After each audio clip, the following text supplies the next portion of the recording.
Guys আমরা এখন যাচ্ছি হচ্ছে একটু মার্কেটে, কারণ আমার বোনের জুতোটা ছিঁড়ে গেছে। কোথায় ছিঁড়ে গেছে গাইস? আমি হাঁটতে পারছি না।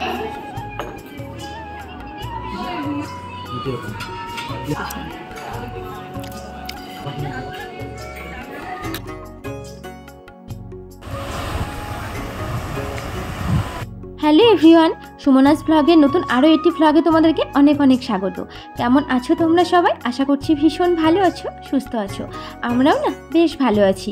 তো এর আগের দিনের ব্লগটা আমি যেখান থেকে শেষ করেছিলাম, আজকেও কিন্তু ব্লগটা আমি সেখান থেকে শুরু করছি। তো দেখো, আগের দিনের ব্লগে আমি তোমাদেরকে দেখিয়েছিলাম যে আমরা দীঘাতে চলে এসেছি, আর আমাদের কিন্তু আসতে অনেকটাই লেট হয়ে গিয়েছিল। তো প্রচণ্ড খিদেও পেয়েছিল, যেহেতু সারাটা দিন কিছু খাওয়া ছিল না। তো প্রথমে আমরা খেয়ে নেব, তারপরে কিন্তু স্নান করতে যাবো। তো সেই মতো দেখো আমরা যেই হোটেলে ছিলাম, হোটেল গীতাঞ্জলি, তার নিচে যে রেস্টুরেন্টটা রয়েছে আমরা কিন্তু সেখানে চলে এসেছি। তো এখানে এসে দেখো আমরা খাবার অর্ডারও করে দিয়েছি। তো বোন যেহেতু অনেকটাই দেরি হয়ে গেছিলো, এই প্রায় 3:30 4টে মতো বেজে যাচ্ছিলো, তো বোন বলছিল যে ও ভাত খাবে না, ও ওই জন্য ভেজ চাও নিয়েছিল। আর আমরা কিন্তু অর্ডার করেছিলাম ভাত, আর সাথে ছিল হচ্ছে ডিমের ঝোল, আর অর্ডার করেছিলাম হচ্ছে একটা সবজি, মানে সবজিটাতে হচ্ছে পনির, তারপর বিন গাজর দিয়ে একটা মিক্সড সবজি মতো ছিল। তো এগুলোই অর্ডার করেছিলাম। আর ডাল অর্ডার করেছিলাম, কিন্তু ওনারা না ডালটা দিতে ভুলে গিয়েছিলেন।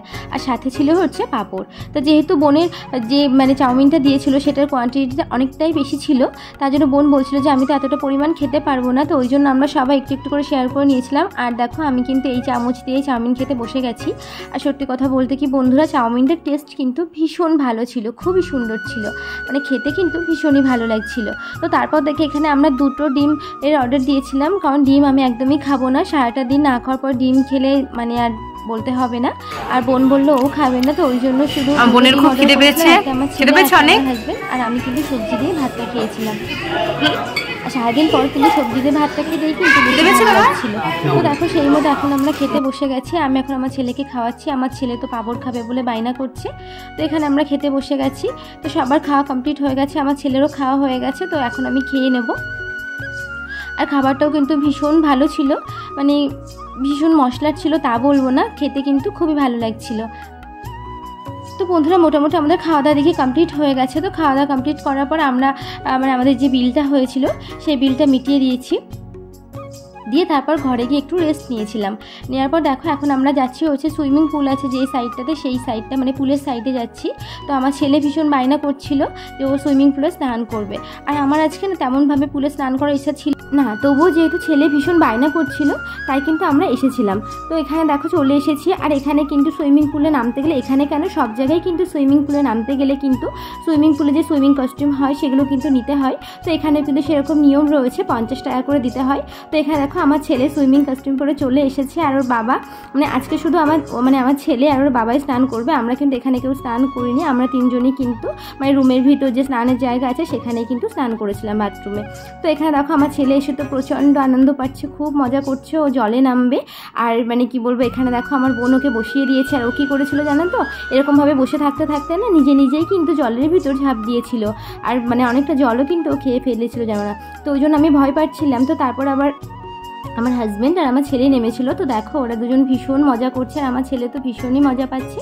তো ওরা দুজন স্নান করছিল, আমরা কিন্তু দাঁড়িয়ে দেখছিলাম। তো বন্ধুরা তারপর দেখো আমরা ঘরে এসে আমাদের সবার স্নান কমপ্লিট হয়ে গেছে। এখন বাজে এই 6টা মতো। তো দেখো আমরা রেডি হয়ে যাচ্ছি। আর আমার হাজব্যান্ডকে বলেছি দেখো ক্যামেরাটা ধরতে, ও বেচারাটা ক্যামেরাটা ধরে বসে আছে, একবার ফোন দেখছে একবার ক্যামেরা ধরছে। আর যেহেতু এই মানে রুমের মিররটা ভীষণই বড়, তো আমাদের কিন্তু কোনো রকম কোনো অসুবিধা হয়নি, আমরা কিন্তু সবাই খুব ভালোভাবে রেডি হয়ে যেতে পারছি। আর এদিকে আমার ছেলে না স্নান করে আসার পর একদমই ড্রেস পরবে না কোনো রকম। ওকে যে ড্রেসটা পরিয়ে রেখেছিলাম সেই ড্রেসটা পরে ও কিন্তু বাইরে চলে গেছে। ওর মানে ও না কোথাও যাওয়ার সময় এই রেডি করতে গেলে ওর ভীষণ মুশকিল হয়ে যায়, ও না একদমই রেডি হতে চায় না। তো দেখো বন্ধুরা মোটামুটি যাই হোক আমরা কিন্তু একদমই রেডি হয়ে গেছি। তো চলো এবার নিচে যাওয়া যাক। তো দেখো আমরা নিচেও চলে এসেছি। আর নিচে চলে এসে বাইরে গিয়ে দেখি বাইরে ঝিরঝির বৃষ্টি শুরু হয়ে গেছে।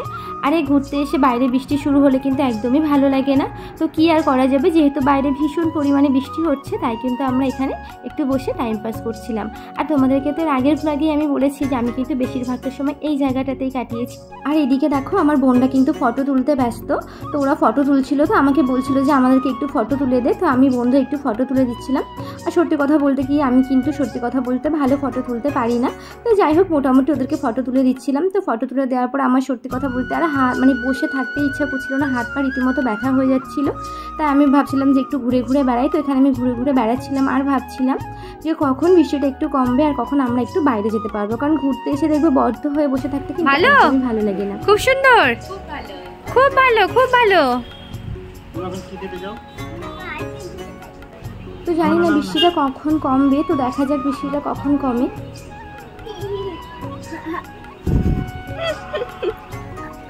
তো দেখো ফাইনালি বৃষ্টিটা একটু কমেছে, মানে একদম প্রপার কমে গেছে বলবো না, অল্প অল্প পড়ছে, তোমরা হয়তো ফোনে বুঝতে পারছো না।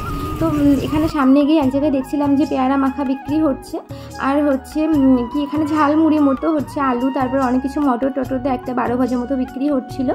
তো একটু পেয়ারা আর একটু ঝালমুড়ি মানে 12 ভাজা টাইপসের ওই জিনিসটা নিয়েছিলাম। তো পেয়ারাটা তো আমি খাইনি, যেহেতু আমি পেয়ারা খেতে অতটা ভালোবাসি না, পেয়ারা খেলে আমার একটু প্রবলেম হয়, তো আমি খাই না, মানে অ্যাসিডিটি প্রবলেম হয়।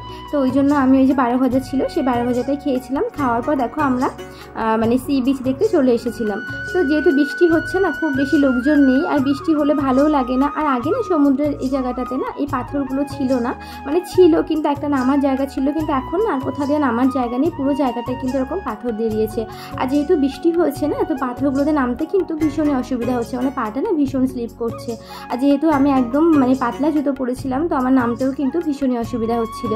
তো যেহেতু আমার ছেলের প্রথম সমুদ্র দেখা, তো ছেলেকে আমি সমুদ্র দেখাচ্ছিলাম, আমাকে অনেক কিছু বলছিলাম, আর ও আমাকে অনেক প্রশ্ন করছিল। আর আমার ছেলের একটা সমস্যা কি জানো তো, ওনা প্রচণ্ড প্রশ্ন করে, মানে সমস্যা বলবো না, এটা আমার বেশ ভালোই লাগে, কারণ বাচ্চারা যত বেশি প্রশ্ন করবে ততই কিন্তু ভালো। গাইস আমরা এখন যাচ্ছি হচ্ছে একটু মার্কেটে, কারণ আমার বোনের জুতোটা ছিঁড়ে গেছে। কোথায় ছিঁড়ে গেছে গাইস, আমি হাঁটতে পারছি না, তার জন্য আমরা এখন যাচ্ছি হচ্ছে একটু মার্কেট কি দেখা যাবে জুতোটা পারবো তো নিশ্চয়ই। হ্যাঁ তারপর এখানে স্লিপার। তো আমরা এখন যাচ্ছি হচ্ছে বোনের জন্য জুতো কিনতে। আর যেহেতু বৃষ্টি হচ্ছে চারিদিকটা এতটা পরিমাণে ঘিঞ্জি হয়ে গেছে, আমার একটুও ভালো লাগছে না, বিশ্বাস করো। আর এই বৃষ্টি সাথে কিন্তু আমার একদমই ভালো লাগে না। তো এদিকে দেখো আমরা একটা জুতোর দোকান খুঁজছি, কোথায় জুতোর দোকান আছে চারিদিকটাতে দেখছি, দেখা যাক কোথায় পাই।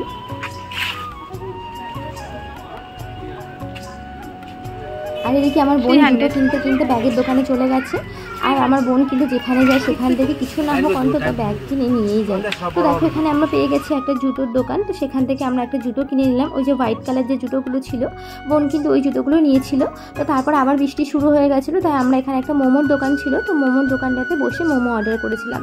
যেহেতু আমার মোমোটা খেতে ভীষণ ভালোই লাগে, তো দেখা যাক এখানে মোমোটা কেমন হয়। কিন্তু আমার মোমোগুলো দেখে মনে হচ্ছিল না অত ভালো হবে, তবুও রিস্ক নিয়ে একটু অর্ডার করেই দিলাম। তো চলো দেখা যাক কেমন হয় খেতে। তো দেখো মোমোগুলো চলে এসেছে। আর বন্ধুরা সত্যি কথা বলতে কি মোমোগুলো এতটা বাজে ছিল, একদম খাওয়া যাচ্ছিল না, মানে ভীষণই বাজে, মানে এত বাজে মোমো আমি কখনো খাইনি। মানে জানি না এগুলো মানুষ কি করে মোমো টাকা দিয়ে কিনেছো তাই খেয়েছো, একদম ভালো ছিল না, আর কি বলবো। যাই হোক তো মোমো কেউ খেতে পারেনি, শুধুমাত্র আমার হাজব্যান্ড অনেক কষ্ট করে খেয়েছে, যেহেতু নেওয়া হয়েছিল ওই জন্য কিন্তু ও খেয়েছে। তো বেচারার অনেক কষ্টই হয়েছে খেতে। তো তারপর ওখান থেকে খেয়ে আসার পর আমরা আবার এসেছিলাম একটু যে সি বিচের ওই সাইডটাতে এসে একটু বসেছিলাম, অনেকটাই সময় কাটাচ্ছিলাম, গল্প করছিলাম। তো গল্প করতে করতে না আমাদের বেশ খানিকটা সময় হয়ে গেছিলো, এই তো 9:30 10টার মতো বেজে গেছিলো। আর যেহেতু ছেলের ভীষণ ঘুম পাচ্ছিলো, আর আমরাও যেহেতু আজকে অনেক জার্নি করেছি, আমাদেরও শরীরটা ভালো লাগছিল না, তাই আমরা চলে এসেছিলাম খাবার জন্য। তো খাবার জন্য এখানে ভাবলাম যে যেহেতু তখন আমরা গীতাঞ্জলিতে খেয়েছিলাম, তো ভাবছিলাম যে একটু বাইরের খাবারও টেস্ট করি, বাইরের হোটেলের খাবারগুলো কেমন হয়। তো দেখো ফার্স্ট এই অনুষ্কা বলে হোটেলটাতে আমরা গিয়েছিলাম। বিশ্বাস করো বাইরে থেকে দেখতে প্রচণ্ড জাঁকজমক, কিন্তু ভিতরটা প্রচণ্ড নোংরা, তো ওই জন্য আর গেলাম না। তারপর ওখান থেকে আবার ফুড প্লাজা বলে এই রেস্টুরেন্টটাতে গিয়েছিলাম, এটারও ঠিক সেমই কেস। কী করবো, বাধ্য হয়ে আমরা চলে এলাম যেই মানে হোটেলটাতে আমরা ছিলাম গীতাঞ্জলি, যেখানে আমরা লাঞ্চটা কমপ্লিট করেছিলাম সেখানেই। তো এখানে এসে কি খাওয়া যায়, যেহেতু আমরা দুপুরবেলা একটা সবজি ভাত আর ডিম এটাই খেয়েছিলাম, তো সন্ধ্যাবেলা বোনরা বললো মানে ডিনারে বোনরা বললো যে ওরা বিরিয়ানি খাবে, তো ওই জন্য এখানে দেখো সেই মতো আমরা চিকেন বিরিয়ানি অর্ডার করেছিলাম। আর চিকেন বিরিয়ানির টেস্টটাও কিন্তু ভীষণ ভালো ছিল, দেখো তোমরা দেখে বুঝতেই পারছো যে ভীষণ মশলা সেটা না, খেতে কিন্তু বেশ টেস্টি ছিল। তো খাওয়া দাওয়া কমপ্লিট করার পর এই দেখো এখন বাজে হচ্ছে প্রায় 11টা মতো, আমরা চলে এসেছি রুমে। আর আমার হাজব্যান্ড এখন এখানে কফি বানাচ্ছে, ও খাবে। আমাদেরকেও খেতে বলছিল, কিন্তু যেহেতু আমরা বিরিয়ানি খেয়ে এসেছি আর না খাওয়ার একদমই ইচ্ছে ছিল না।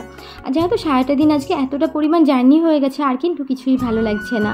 তো দেখো ঘরে আমরা চলে এসেছি, আর এসে মানে একটু আমরা গল্প করে নিয়েছি। তো এখন বেশ খানিকটা সময় হয়ে গেছে।